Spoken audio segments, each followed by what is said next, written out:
Cool. And I'll stop sharing the slides then.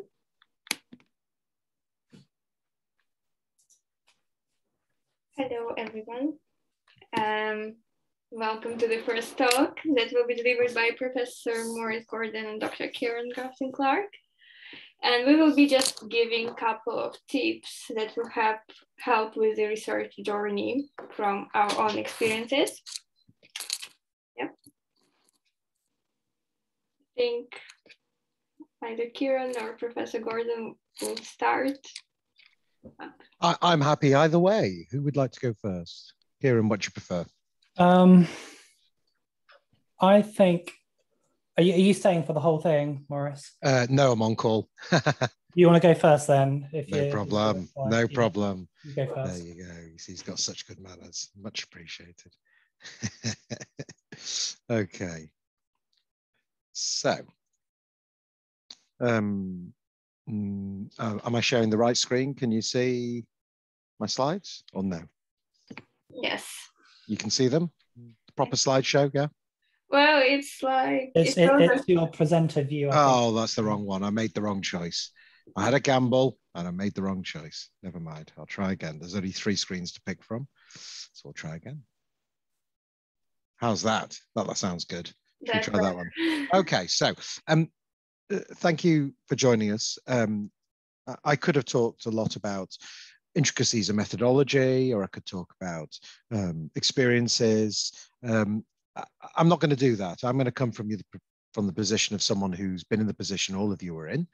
I'm currently a pediatrician, but I'm now getting on for 20 years into my medical career. And my first publication occurred in my second year of work. So I think that probably fits where a few of you are. I've now published 125 peer-reviewed publications, but 70 of those are in the last 5 years. So it is very much an exponential journey, and it does take time. And starting it's like a pension or a mortgage. Once you start it, it's always going to be easier to finish it, and you're setting a time in stone. So these are very much, when I reflected, simple 5 tips of things that you can think about now that are going to not necessarily help you, but help direct you in your thinking for where an earlier or a first publication is going to be. So maybe not a first one, but one of your first ones. Okay, so we'll keep it, reasonably in that context, sort of non-specific, but hopefully useful. From my perspective, the first thing is to remember what you bring to the table. And you've got to be realistic what you bring to the table. Some of you may, but most of you will not bring a master's degree. Some of you may bring a PhD, but most of you won't. Some of you may have published a few, a handful, or even more than a handful of research papers before, but most of you wouldn't have done. And probably those of you in the audience wouldn't have done. So there's a lot you don't bring, but that's okay, because there are things you do bring that may seem like they're limited, but in fact, they're clearly not. Enthusiasm is something that can be a problem if it's not in check, but actually most of the time it's the thing that can get you noticed. And if you go in enthusiastically, and if you pledge the other things on this list, that stands out. And it's amazing how many people are not enthusiastic. Coming to me and saying, I'd love a research project for my CV, isn't really what I want to be hearing. I'm not here to help you with your CV. Sorry, I'm not. If you want to work symbiotically on some research, well, that's different. So the right enthusiasm, I think, is what you need. Time is the most powerful thing you have. At your stage in your careers, it may seem quite difficult that you've got exams, but I think, as some of you may know, in this world we live in, where people have got different areas of development, some of you will have exams or work to deal with, plus family stuff, or even partner stuff, or children's stuff, or illness stuff, or all of those stuffs together. And I say it that way because actually, as life goes on, life throws more stuff at you. And so I don't want to prejudge anyone, but nevertheless, there is probably no better time in your career when you have time. When you go on annual leave at your stage of your career, you go on annual leave. Most of the time when you go away, the work is done by other people. You don't have a caseload. At least unless things have changed from when I left. You don't have a group of patients whose correspondence and workload and care is waiting for you when you come back. Now, that's something that happens the more senior you get, and becomes really the thing that defines seniority within medicine in this country, and indeed in most others. So by not having that, you have time that you can use flexibly. And I would strongly advise that that's what you sell, that you bring into the table, and that commitment to time. That is where people who've worked with me have fallen down the most. They pledge and they can justify that it's a lack of skill. It never is. They can justify it's a lack of ability. It never is. Ultimately, they weren't willing to put the time in. So I would say that's the most important thing that you need to sell to anyone you're working with that you can bring to the table. And the other two things are also very important. Organization. Making things happen like this meeting today takes a certain level of organization. Now, the other thing is this is an added benefit. When you're filling in forms and various other bits, research doesn't just sell for research, it sells for many other leadership skills, leading a team of researchers, pushing in that way, making an achievement of a massive piece of work that started small, becomes international, national, becomes multi-professional. That says something more than just basic research. That's not about your ability to do statistics. It's more. And people recognize that. And in my careers role at UCLan, I often speak to people who are going to transfer to other countries, and they talk about, what can they do? And I don't care whether you're going to America, Canada, Australia, Israel, Russia, India, any country that we've had people transfer to or worked in. Research, leadership and management, and education and teaching are the three pillars of extra to your medicine. And this is one of these pillars when you're doing your first research project that can actually demonstrate both. You can overlap with both of the others. So it really is important. And the final thing, of course, you bring to the table, as well as being organized and able to do that, is being tech savvy. There are lots of things that people would love to do who are a bit older like myself, and we're not as available. It's one thing to produce a piece of work, but can you produce a really amazing, interesting visual abstract or a, Snapchat abstract? Don't think it's been done yet. Who wants to be the first? I'd love to, but I need someone who can do it with me. And it's the same thing. So I think there's a lot you can bring to the table when you start thinking about it. And I think focusing on those strengths is key. Okay. The next thing is be realistic. Build on what you're doing anyway. If you're involved in the foundation program, the ST program, you have requirements. You have to do, as I understand it, in most training programs, you have to do an audit or a QI project almost every year. And actually, if you've got this goal, making sure that you put the pieces of the puzzle in place to be able to hit two birds with one stone makes sense. Pushing supervisors for a project that you say, look, I really want an output that's in a peer-reviewed journal is important. It will focus the mind. If they say, what are you talking about? Maybe you want to find someone else in the department. If they say, oh, will you go and speak to this person, which I get a lot in my department, fine. So go and speak to them and throw yourself down on the table and say tip one, say what you can offer and see what they can give you. Notice at no point am I talking about training gaps or skill gaps, because ultimately that's not what you're looking to bring to the table anyway. So if you're going to do an audit, ask, is there a regional or national meeting that this needs to be sent to? If you're going to do an audit, think, is this something where I'm just going to look at a trust standard, or is there a national standard, a nice guideline, an international guideline where I can use as the standard as well? Because then you've got a bigger piece of work, a piece of work that has relevance to other people. Think about whether or not there are old cycles. You are not the first person to do an audit on diabetes DKA management. So actually, can you dig and find, because all departments keep it and all trusts keep it, the audits for the last years, 5 years, 7 years? What are the learning points? What are the cycles? Can that form the basis you pull together in a project? And all of this can be said for QI as well. So building on these activities that you're doing makes sense. It's just efficient. This is something you have to do. You may as well get it done. And I think it links to the next one, which is really consider what type of publishing you're going to look at and be pragmatic on that. So for example, published abstracts. So some may say that's not a true publication, but ultimately, if you look at a target where it's a meeting that's either national or international that goes into a major international journal that is Medline indexed, and you check that their meeting abstracts are Medline indexed, you've solved it. I'll give you an example from my own profession. I know that our national pediatric meeting from the Royal College of Pediatrics have abstracts that go into a BMJ journal, Archives of Disease of Childhood, and they are Medline and M-base index. So I know works I've done with colleagues of mine when they were juniors and myself.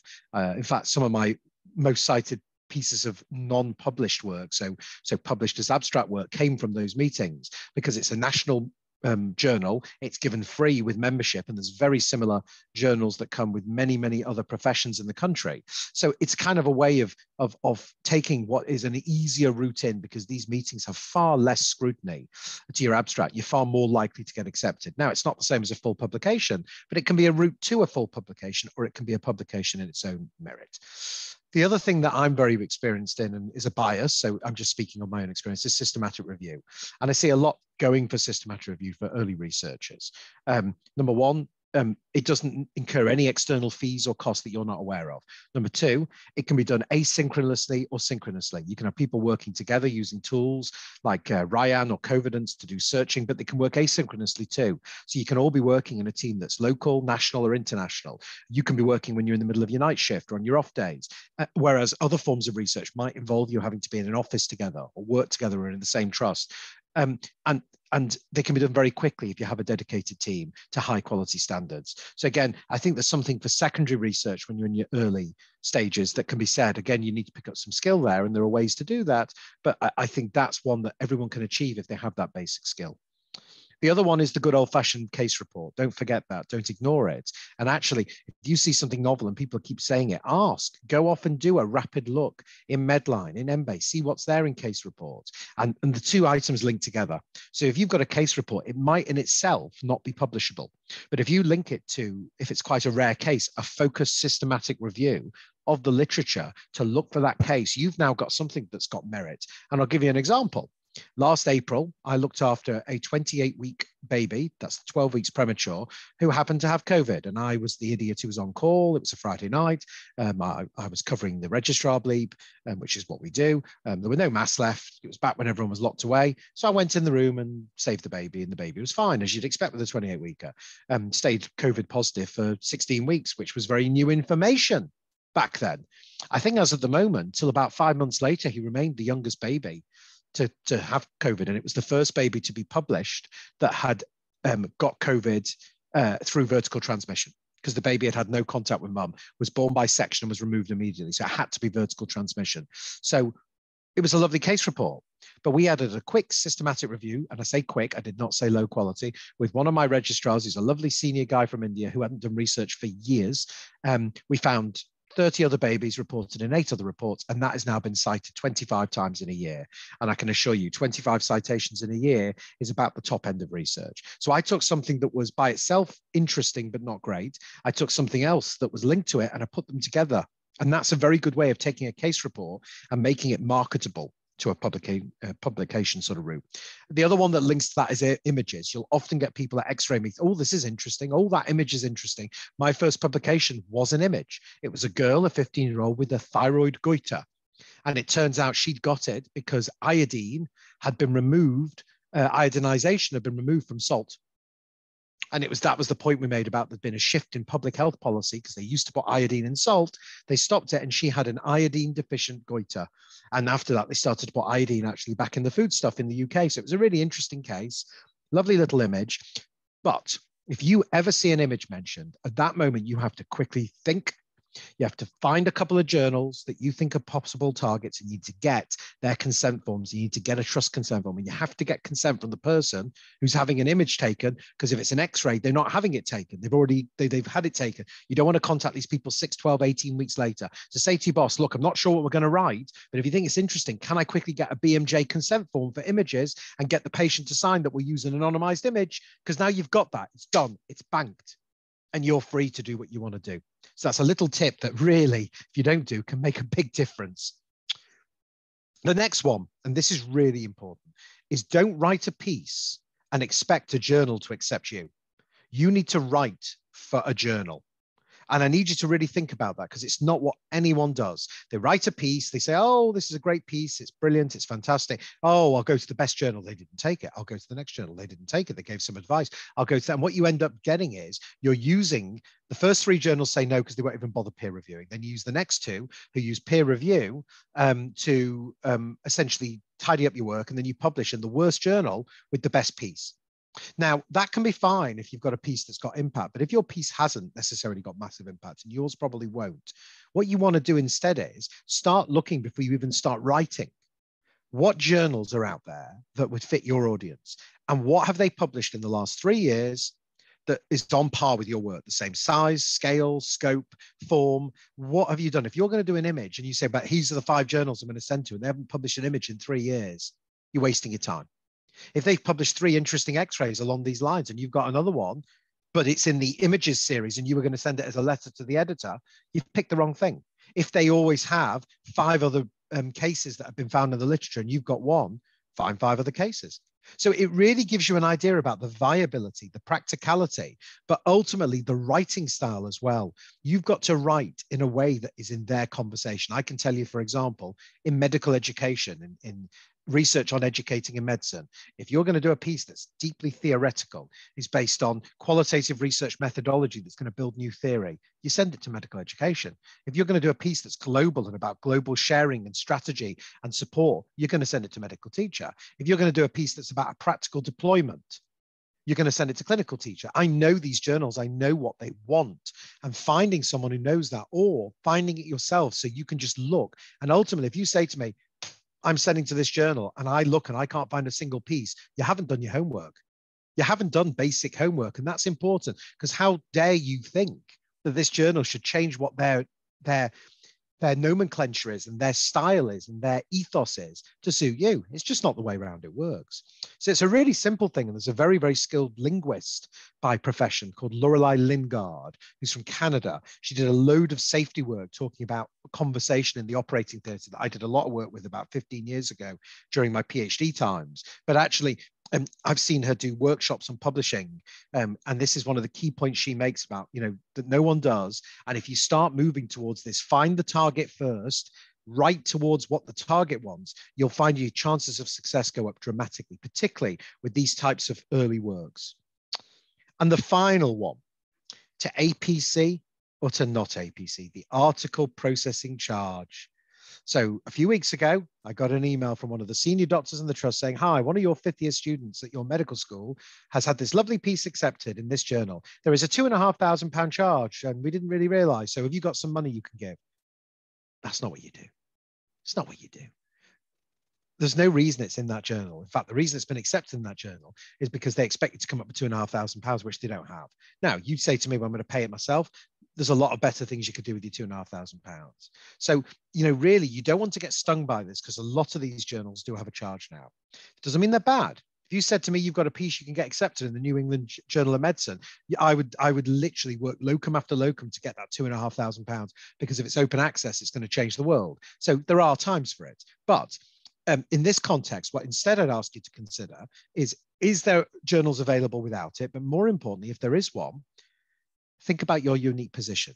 I know for a fact that a journal that I edit, which is a BMJ online journal, which is growing rapidly and upping in the charts, if you are the first author and you're very junior, so an intern is what you could sell yourself, or a foundation doctor, or a medical student that helped out. If the majority of authors, if the first author, the corresponding author, or 90% of the authors, or maybe one supervisor, are all in that junior early research, you can write to them and they'll often offer you a massive waiver. 80% off, 90% off, or free. Now, 80% off might still leave £300 or £400, but that's a big difference. That's a huge difference. That might be £50 each. And you might say, you know what, fine. The other thing is there are country-specific waivers. So one of your team might be from one of the countries that's in a tier 1 or a tier 2 list. And those lists give you significant waivers. So again, it's not a problem asking. I remember one of the most senior people in a society I was working for, who's been the president, just so happened that one of his affiliations was in Ukraine. And Ukraine was on a list for a BMC journal. And we said, is that okay? He said, yeah, well, $2,000, no problem. It's free. Absolutely fine. Follows the rules, because it's just deals. And then similarly, organizational deals. If you're linked to a university or indeed an institution, particularly for hospitals, you think about the London, hospitals are very much in this, or the big teaching hospitals, they may have some deals. They might have a deal with a particular publishing block, which means it's free, or the waiver for the charges there, there's a discount. Or indeed, it may be that actually your university has such a deal. I know for a fact for this year that at our university, and in fact nationally, there is, for the next 6 months, there is a certain publishing group that have massive waivers automatically paid for till a certain level's published. I think about 500 papers in the country. You can take advantage of that and get in. So that's the final thing. It's not a definitive right or wrong, but what you want to do is be aware of these charges and use your position to your advantage. So that's all I've got to say. I'm quite an eclectic mix of tips. I don't know whether or not you wanted to offer questions now, because I know I have to leave. I'm happy to take any, but I hope you found it helpful. Thank you very much. I can't see any questions in the group chat, but anyone got any questions? You can unmute. Maurice, can I add a tip 6? Please. To yours? So I guess one of the areas I've been stung before, obviously as a junior researcher, especially as a medical student, you can often be found doing a lot of dog's work, potentially for not much benefit. So I would always at the beginning of a project, especially if you're working with more senior academics, clarify exactly what your role is going to be, including if there is going to be a publication out of it, what your author position will be. That is particularly important if you are, doing research for the purpose of applying for official roles such as academic foundation doctor, where your points for your application will be in response to how many first or second author publications. So you might have 20 third author, but if someone has a first author publication, they will score higher. So that's just something to be aware of. I think it's a really valid point. And actually, it's bilateral. Generally, you'll know you're getting in with a good group of people if they start talking about this before you do. If they start saying, this is my expectation, this is what you would have to do to earn authorship, and this is work and you'll be acknowledged. But if you achieve this, and then it's an open relationship where I've just had 9 students be with me on elective. Instead of going abroad for obvious reasons. Now, I laid this out. They were very happy to have it laid out. Some of them have jumped at the chance and are doing everything in line with that to meet that criteria. And some are not. They still learn a lot. They've contributed. They've taken from it. They'll be acknowledged. So I think it's a bilateral thing. I strongly agree. And I think if it's not mentioned, that should be a warning sign to say, look, just to be clear, I would want to be an author on anything. Is that acceptable? What position? If it can be second, it's vital for my application. That's one of my goals. If I do what you're expecting of me, can I have that? And if they say no, well, then you can decide it's not the project for you, but at least you've been open with it. So I think that's an excellent point to add to the list. I like that a lot. Thank you. There is a question. Any tips on finding research to get involved in as a medical student? So this comes up a lot as a question. And the nature of what we're discussing is there aren't universal directories. They actually do exist in certain areas of the research world. For example, I know in Cochrane, they have something called Task Exchange. If you have a modicum of some skill, you can actually throw your skills up there and offer them. But again, one of the problems with that is you might not get authorship, and it's deciding on that and agreeing that. In terms of doing it, no, there's no specific. What you need to do is put yourself out there of having this position. You'll do a lot of optional items, your SSCs. So again, if you choose to pick ones that are focused on this, that mention this, if they don't, go to your scholarly sort of academic people in the university, or you'll even say, look, this is one of my core goals. Do you have anyone you can direct me to? And I'm willing to do what's needed, et cetera, et cetera. There's also internships that often happen in the summers. I know a lot of universities offer internship schemes, which are not related to clinical sort of internships, but they can be translational or indeed research. So there's those options as well. So there's a lot out there, but ultimately any department you're in, if you gravitate, there's usually a person who has that, and you'll know people say, oh yeah, he's the person to speak to.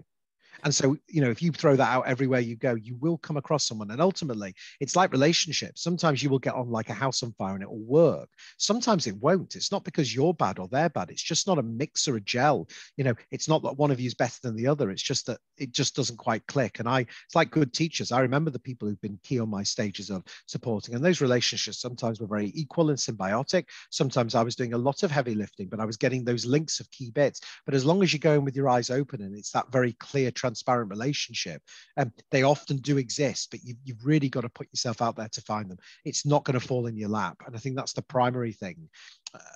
I can remember very early on going to about 15, 16 years ago, going to a BMA day in London with my soon-to-be wife at the time, looking at, academic. It was an academic conference. And I thought, great, this will tell me how to do exactly what you've just said. It didn't. It was a bunch of people on PhD contracts complaining that the wages were too low.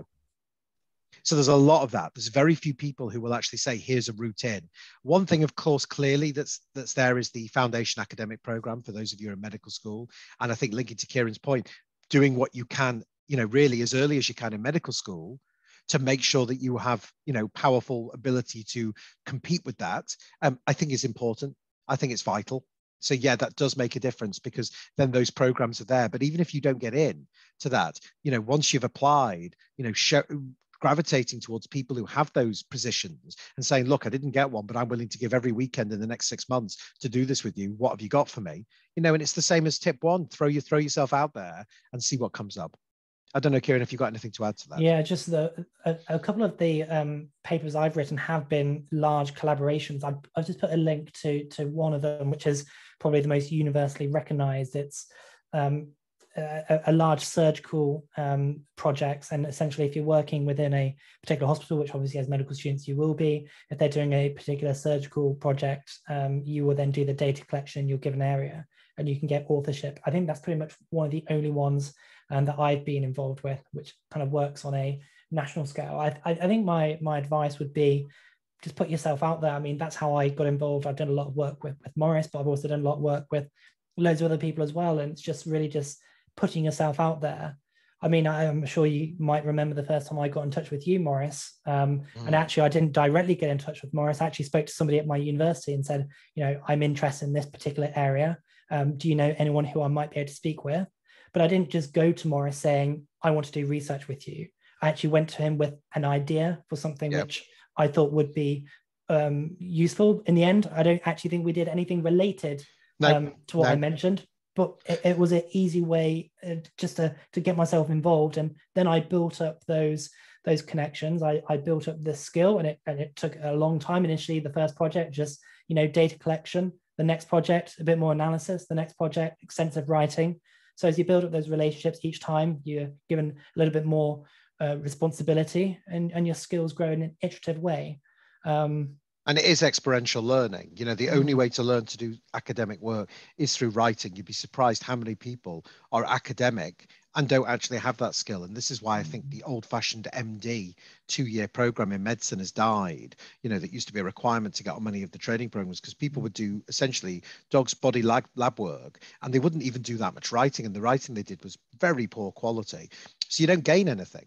You know, really, scholarly writing is a skill, as you absolutely say. And the way to get it is to write. And that's why, you know, all of these bits I've said are sort of very much focused on pitching your writing to the right, you know, place, the right target at the right level. And those are the challenges. And ultimately, you might have to have 5 or 6 or 7 goes. Certainly my first half a dozen pieces were very much that way inclined. It was a case series here, an image there, a case report here, you know, a small audit there. And then I finally clicked on an audit that was more of a follow-on piece from an initial surgical procedure. And it was about a transscrotal orchidopexy, which is the single incision approach to doing orchidopexy. Still very badly done across the globe, and it's the simplest procedure in the world with no side effects. So there was a growing body of evidence from my unit at the time, and it's still one of my most cited pieces. It's cited probably 5 times a year and has been for the last 20 years. So, you know, it still keeps coming in. It's not big, but it was my first original big piece, and it sort of goes from there, as Ciaran says, and then it also takes you in different directions. And the other thing I think I haven't mentioned, which I think you'd probably agree with me on, is that people sometimes get obsessed with it being on the right topic. I'm going to be a surgeon, it must be surgery. And I would strongly suggest against that. Good quality work is good quality work. Good writing is good writing. And ultimately, publication is publication. It doesn't say on your application form, it must be surgical publications as to, you know, first author or second author. It's about publishing, because people recognize that the skills needed, the determination needed, the tenacity needed are all skills that are transferable. So, you know, yes, it's nice if it's something thematically it links, but ultimately, if the choice is between a great piece that's published in a theme that's not related to yours and a piece in a regional meeting that doesn't get published anywhere in your theme, choose the former. That's so true. I mean, ever since the beginning of medical school, cardiology was what I wanted to do, but I published in medical education, cardiothoracic surgery, obviously cardiology, widening participation, whole primary care, oral cancer, pediatrics, gastroenterology, medical education. Absolutely. There's a question, literally everything. And so Mohammed, so as a medical student, in order to publish articles, do you think the priority would be to spend time in hospital to see cases, or to focus on reading novels and articles? So the first thing I'd say to that is your clinical work, your studies, if you're undergraduate, has to come first. It has to be priority. 100%. I believe you can't be a good researcher without being a good doctor. I also believe you can't be a good doctor without having an understanding of research. Anything you want to add? Well, no, I strongly agree with that. And I get slightly worried, as you did, I think, in the sort of, you know, the either or. Well, you know, the reason to see cases is not because it will lead to a case report. And I suspect that's not what you mean. the reason to do it is because it's going to make you a good doctor. Now, when you're a good doctor and you're doing good doctor stuff, you're going to be there more. And I can tell you right now, in the last 3 years, someone from a medical school that someone on this call knows very well, that I won't mention, was sitting on our adolescent unit, which has significant pathology, had a child who tried to commit suicide twice in the last 12 hours, had a child who had an exploded appendix that was waiting for surgery, had a child who had significant life-limiting cerebral palsy with a chest infection, had a child with epilepsy who also had Down syndrome and cerebral palsy. And they were sitting in the middle table with a Kumar and Clarke book. And we said, look, here are all the cases. And I went through it. I said, so which one do you want to see? He said, no, I'm actually looking for a case of Cadra-Equina. So I'm just going to sit. And you know, if that's your attitude, you're going to have a problem. If, on the other hand, you're there seeing cases and doing, you know, any one of those rooms, there was a potential, literally, there was a potential to say, oh, this is interesting, you know, and if someone said, is there a case in this? I won't say, no, of course there is if it's rubbish. But if they ask the second time, I might be like, why? You write it, you're looking to publish? Oh, well, actually, why don't we have a chat? You know, and it's that tenacity, I think, that's there. So it will come through that being around. But what I would certainly not want to, and I don't think you were suggesting, is to suggest that it's an either or. People coming to see me in year 5 of medical school saying, I've got this gap, I've got a month till the application. How do I get something to get an academic foundation? You know, it's like someone coming to you when the Titanic's like this and saying, God, how do we miss that iceberg? It's just not realistic. Sorry. And to be honest, academic foundation program is good, but if you want to do research, you can do it without it. I think that's very true as well. You didn't do an academic foundation post, did you? And Ciaran, did you? I can't remember. Yeah, I did, but I didn't do research. I did leadership. Which is really interesting because what the work you did with me during that time, none of it was part of your actual academic posting. Correct, but I got a PG cert in lead. So I've obviously got my undergraduate medical degree. I have a master's in just general medicine, but I have a PG cert 1 in leadership and also 1 in education as well. So against those 3 pillars, I've got something. And that's really important. But again, it's that point as well, that in doing that, there were lots of different irons in the fire and lots of different balls juggling. And ultimately, opportunities are taken when they come up. And I think that'll probably lead on quite nicely to what you're going to talk about, Ciaran. So I'm going to stop there. Yeah. Thank you so much for listening. Unfortunately, I'm going to take my leave of you, but I'd be delighted in the future to come and talk to the group again. Thank you so much for inviting me, and I wish you all the best. Thank you for coming. Thank you. Bye-bye. Bye. Perfect. So I've got a little bit of time now, probably a little bit more about the things practically that you can do.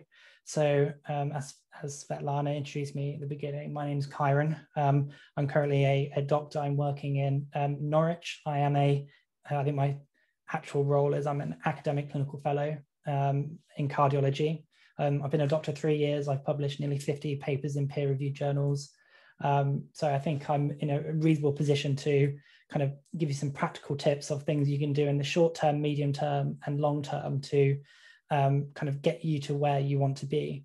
So I don't know what kind of years you guys are in or where you're from. It might be useful just to pop in the chat what year of study you were in and where in the UK or what medical school you're studying. That'd be quite useful just to gauge who my audience are.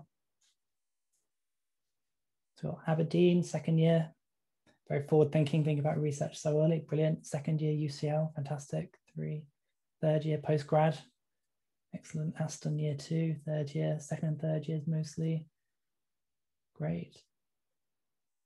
Give another couple of moments. SGUL, I don't know what SG, is that St. George's? St. George's University. Okay, great. So a lot of relatively preclinical mostly. That's great. Okay, good. So, I first got into research during medical school. I would say I started getting involved in research in my 3rd year after I spoke to an academic foundation program doctor who, when I was on placement with them, they said, it's great. I've just finished a really hard rotation in cardiology and I just want to chill a bit. And I've got this job where instead of coming into placement onto the wards, I'm actually going to a laboratory and I'm doing some novel research in pancreatic cancer. I thought, okay, that sounds great. You've just had a really tough job. You're now doing something a little bit different. And then they were just talking about all the, really different things that they were doing. They'd recently traveled abroad to present their work. All sounded really cool. I think one of them had even won a prize. And I thought, okay, that sounds pretty good. And you could just see the passion, enthusiasm, not just for their clinical work, but also for their research. And that was something which, in my interactions with other doctors, I hadn't really seen. So I thought, okay, this is pretty good.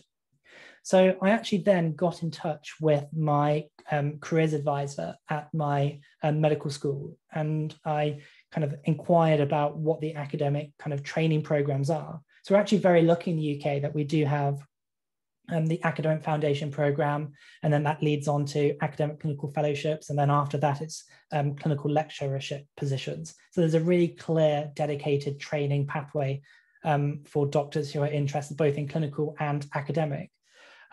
So she kind of gave me a bit of an idea about the academic foundation program, and that you need some publications to make yourself competitive, which actually is partly true, but also that you need to be a relatively well-rounded individual with, not just research, but, quality improvement. At the time it was called audit, but now it's more so quality improvement, and also education. So at that time, I thought I was a bit of a know-it-all. So I thought, okay, I want to do some research in education. So I got in touch with one of the simulation leads at my medical school and said, okay, this is who I am, and this is what I'd like to do. Do you know anyone? Could you help me yourself? But if you don't, could you point me in the direction? And that's how I got involved with Professor Gordon. But I went to him not with say I just want to do research and let's get cracking. I had an idea about a possible project that I wanted to do. I found out exactly who he was as well, so I knew what his areas of interest and expertise were. I read some of his previous publications and used that to guide the idea that I was going to present to him. And then I had a face-to-face meeting, and in that meeting I kind of explained who I was and what I could bring to the table. And he pretty much wrote the project that I suggested out of the water, said it's not practical, it's not feasible in the time frame that we have, but seeing as though you've put a lot of thought, a lot of effort, and obviously you seem very enthusiastic, why don't you join this project? It's already been running for about 1.5 years with some people around the country, but it's come to a bit of a standstill. Why don't you sit and we'll go through it and we'll talk what's been done so far, and you do some data collection. So I did the data collection, and once we were at that position, and I was pretty much handheld through that. It was all about submitting it to journals, and actually in the end it took 8 journals submissions before it got accepted. So that first project very much taught me about, just because you write a piece of work, it doesn't necessarily mean it will be accepted. I'd say I probably have just as many research studies which I've written, which are sat in my hard drive in my computer, which have never seen the light of day, simply because they have been rejected time and time again by different journals. So even though, yes, I've published a lot, there's an equal volume of research which hasn't been published. And I would say the main reason why it's not been published possibly isn't related to the innate quality of it. It's more related to the fact that it doesn't align with a journal specifically. And that is why it's so important, as Maurice did say, to really identify a journal at the beginning of the project and to really define what the scope of your research is. And you really, since then, I've thrown myself into any opportunity that I've come across. And, especially when you start building up relationships with tutors at your university and doctors within your placements, you'll start to get yourself involved. And I've never really put all my eggs in one basket, because if you do, you are risking potentially working and putting a lot of effort for things which might not necessarily lead to a publication. If you're doing research because it's part of a degree, then your output is definitely at least going to be a degree. But if you do little bits here and there on different projects, as I say, you will end up being a lot more fruitful. As I say, from the beginning of medical school, I always wanted to do cardiology. So I got involved in, when I did my cardiothoracic or cardiology rotation, I got in touch with some cardiothoracic surgeon who, published a lot, and I did a lot of systematic reviews. When I was in primary care, I identified an issue, And actually that piece of research is the one which I would say is the research I'm most proud of, because it was a project which I developed from the beginning. I enlisted the support of a very enthusiastic GP who was just very passionate about oral cancer. We did a systematic review looking at diagnostic delay. It wasn't a challenging review, but it was accepted by the British Journal of General Practice and is my most cited piece. And because of that piece, the primary care guidelines for diagnostics in oral cancer have changed. So basically my research as a fifth year medical student changed NICE guidance. Yes, it's not it's not original research. I've not been in a lab. I've not actually collected any data from patients, but what I've done is I've used the research that other people have done. That's what a systematic review is. And that is why they are so powerful. And because of that, and because it's been conducted in a rigorous way, and that's why having experts support you and mentor you, who generally go first author or last author, that is why working with experts is really valuable. Working on your own, and especially as a very junior researcher, as a medical student, is very, very difficult, because you lose that direction, you lose that expertise, and nobody would expect you, especially as a medical student who possibly doesn't have a research degree. And actually, even at my stage, as somebody who's been doing research 5 years, and I have a medical degree and 3 other degrees as well, and 50 publications, I'm not at the stage where I'm independent in my research. Yes, I can work, with more independence with other people, but I would always need that supervision until I have that advanced expertise, which only comes with time. So don't think just because you're a medical student, you haven't got all the publications, that you don't have things to offer, and it's not expected of you. But that enthusiasm, that tenacity, it is what will get you as many publications as you want. So things for you to do in your short term. So I would say have a CV, so have a full CV and a 1-page academic CV. So you never know when there is an application to join a research team, or a short paid employment, which will lead to research. So always have a full CV, and always have an academic CV available. And I can possibly maybe send around mine after the end of this, so you can see what they look like, and the kind of topics and areas and subheadings that you can use. I'm very happy to send that out. I would also say get yourself a LinkedIn account. And also, so LinkedIn is very useful for collaboration. So I've had a few jobs and through that, and it's a really good way to share your work. And often people use LinkedIn to publicize paid opportunities for internships. So I would definitely advise getting yourself on there. ResearchGate and Orchid ID, so these are both platforms which are used to share your research. So once you start publishing, or if you start getting involved in a particular area, if you have an interest in a specific area, you can start to follow researchers on there, and there's nothing stopping you reaching out to people. And that's a potential way to get involved in research, is actually directly reaching out to people who are experts. And just, again, selling yourself, sending them your CV. The worst that people can say is no, but you never know. You might get people who are, I certainly would say, if somebody reached out to me and said that they were interested in getting involved in research, this is what they could do. Could we have a conversation? I don't think I would ever say no. Yeah, and as I say, reach out to people far and wide. Is the worst that people can do. It's say no. So those are the things I would say you should be doing short term. Medium term, I would say, just throwing yourself into the world of research would be my advice. So journal clubs, I absolutely love a journal club. Whether you are attending, just to, appraise a paper yourself, get your paper, get the abstract, have a read through it, think what the strengths are, the limitations, why the academics did things in a certain way, what their outcomes were, what is the clinical significance. All research should have a so what. You don't just do research for the purpose of it. It always should have a clinical question. And then once you're feeling a little bit more confident, having the opportunity to present. And actually, when I was in Liverpool, we didn't have a dedicated journal club. So what we did, we set one up. And to begin with, we invited, doctors with expertise from around the region to present their research. But then after that, we started presenting research ourselves. And it's a really good opportunity to develop a little bit of expertise in research methodology and critiquing papers. Because if you know how to critique a paper, you know exactly how people are going to critique your paper. And that's what peer review is. You've probably heard that term a few times.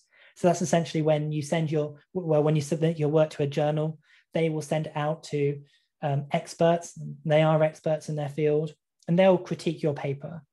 And they'll either say, absolutely not, there's no way this paper can, even with significant revisions, will ever be published, and it'll be a rejection, often before peer review. Sometimes they will read your work and say, actually, this isn't bad. And I think you just need to do a little bit of work and you can get a publication. So that's generally kind of acceptance pending revisions, and in the very rare occasion you might get acceptance without having to make any changes. So as I mentioned, having an understanding about how to critique a paper, critique your own paper, send it to your peers to critique. It's a really good practice to get involved in. Longer term, so again, you've got to think about what it is or why you're getting involved in research at your stage. Is it because you just have an interest in a particular area and you may want to contribute? Is there something personal that's driving you? Are you affected personally as a family member, or is it just something you see in your daily work which you would like to improve upon? Or is it because you're looking and you know that your research is something you're passionate about and you do want to get a formal research position, either as an academic foundation doctor, I guess would be your next checkpoint. And if that's the case, find out what it is exactly that you need to do. So speak to some academic foundation doctors. Every region in the country for postgraduate medical training has a unit of application or a deanery. So I'm in the East of England, so we have the East of England, Health Education England, East of England, and every region will have these. And if you just got in touch with them saying, I'm a medical student, I might be interested in joining your area as a doctor in a few years. Do you have an academic foundation program? And if you do, could you put me in touch with some of the trainees? And you can find out how to get involved. And again, that's another route to possibly getting involved in research. So finding out exactly what it is that you need to do.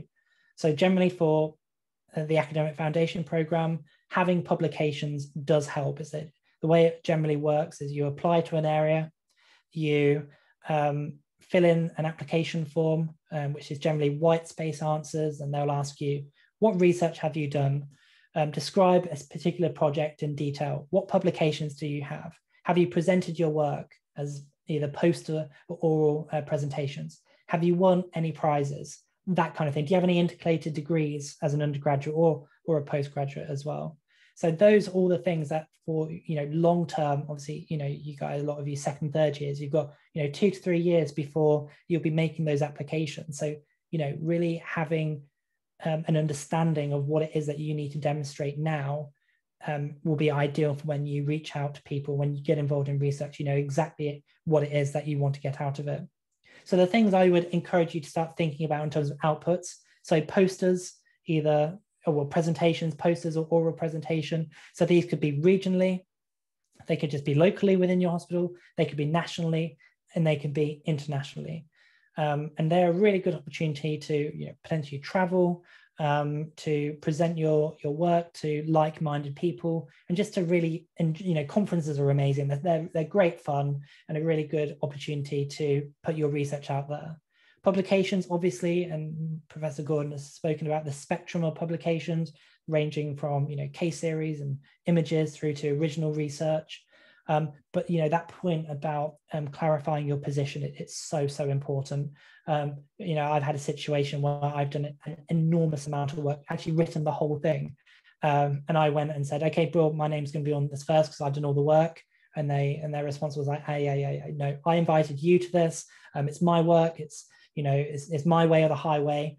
And actually, I said, I'm not happy with that. This is my work. I was very much involved in conception, design, all of that.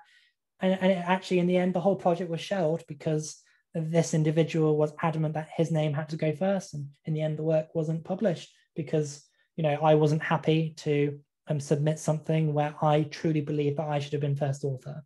So it's so important that you get clarification on that before you start. Again, as I said, a lot of these applications, it's first or second author. Anything more than that doesn't necessarily count. There's the added phrase that second author is the person who's done all the work. The last author, some people do it differently.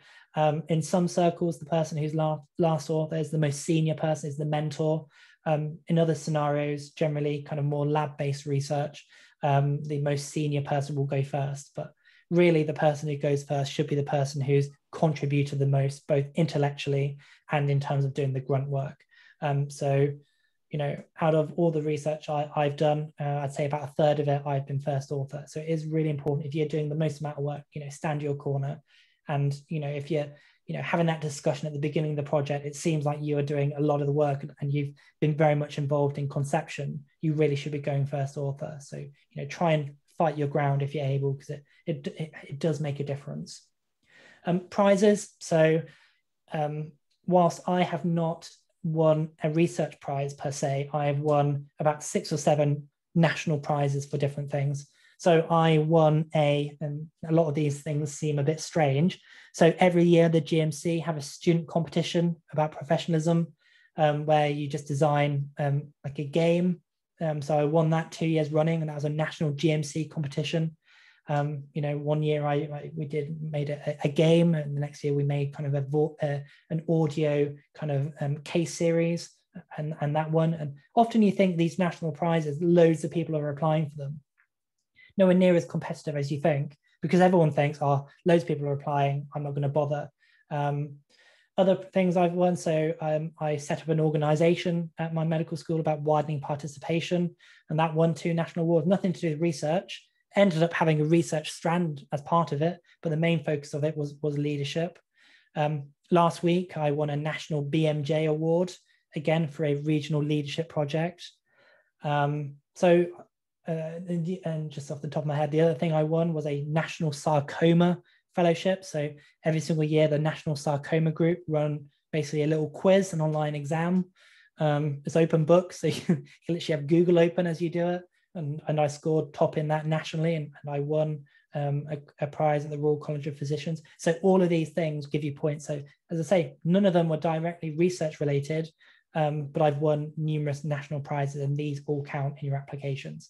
Essay competitions, I've submitted a few, never won one, but they're always good to say that you're getting involved in these kind of things. Intercalation. So unfortunately, I couldn't afford to do intercalation as a medical student. But what I did is I did a part-time master's degree. So over the last 3 years, I've actually just finished it. I did it at the University of Edinburgh. They do a fantastic part-time master's degree. They do loads of them in different subjects, but they do one in medical education, but they do one in internal medicine. So I just did that, and it was pretty chilled.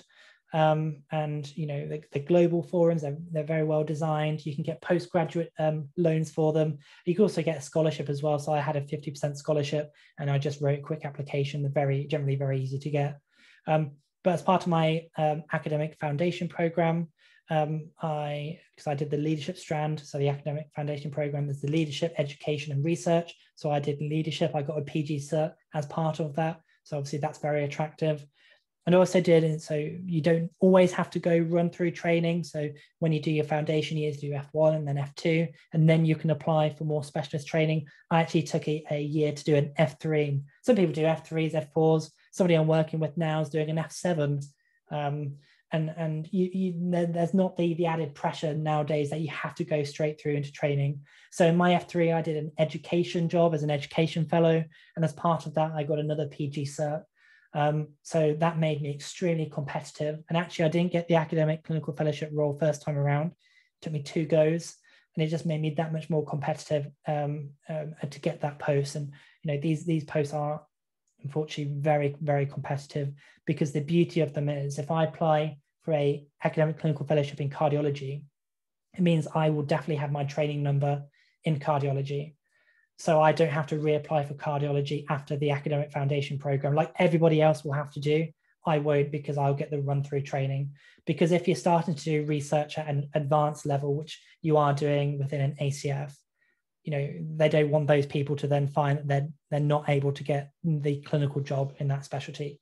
I think possibly it's a lecture all in itself about training pathways in research, but that's just a bit of a summary. Grant writing as well is a relatively useful thing to get involved in. It really does show dedication, but that's probably getting a little bit more specialist. So just a few considerations. Your medical studies should always go first. I think Morris touched on this in one of his tips, but research is as much about leadership and management as anything else. So if you can really demonstrate that you worked with other people or you led a team yourself, that's a real demonstration of your qualities as a junior researcher. Talk to people, all the way from junior researchers like myself, all the way through to, you know, people with 20 years experience. Talk to as many people as you can. You know, reach out to them, you know, get on Twitter and talk to people, communicate. Signing up to medical societies. So if you're involved, if you're interested in pediatrics, you know, join the National Society of Pediatrics. Cardiology, join the European Society of Cardiology. They all have medical student rates. Sign up and read major journals, BMJ, be a breadth of the amazing research that's going on. Always, you know, always be reading. That's my advice. And be resilient. You know, we do talk about resilience a lot. It's not necessarily, you know, something which should be pressure on you, but there will be times where research doesn't go to plan and you're unsuccessful, but, you know, take it in your stride, and it will mean that when you do get things accepted, it's so much more of an achievement. And when you do get those publication emails through that your work has been accepted, it is an amazing feeling.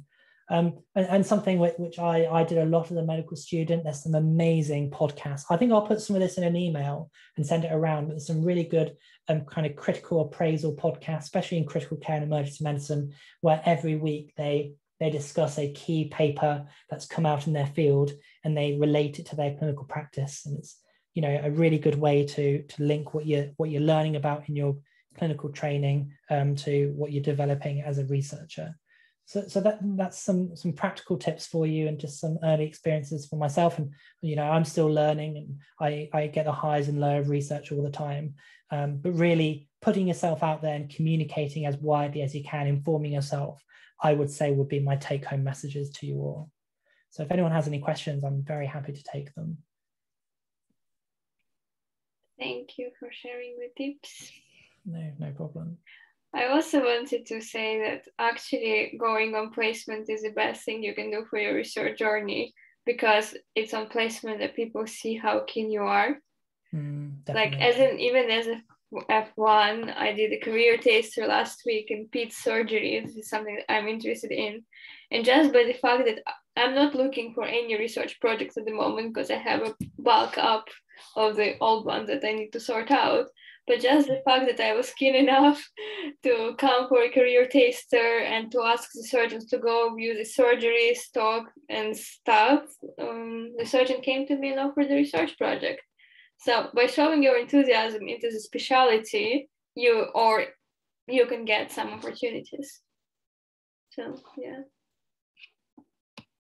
Does anyone have any questions? Either unmute yourself or pop them in the chat.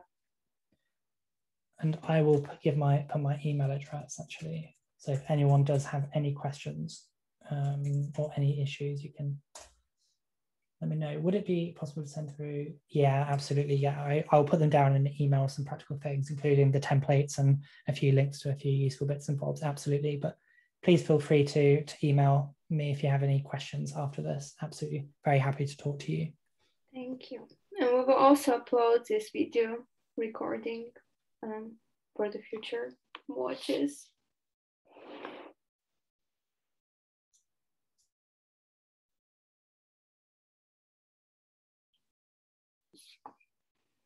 Continue, any more questions?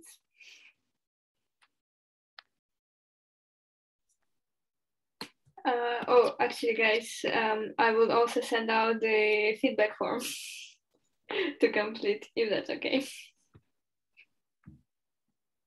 So yeah, good question, Josh. So I think it probably just stemmed to my my work experience as before I started medical school, and then I did some additional self-elective placements in transplant cardiology, basically in the summer holidays.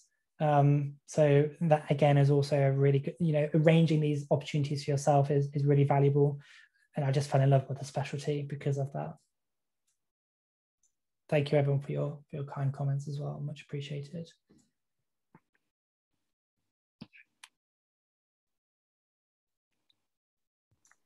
Yeah.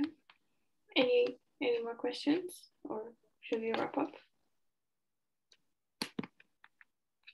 Yep, I'll send you a copy. No problem.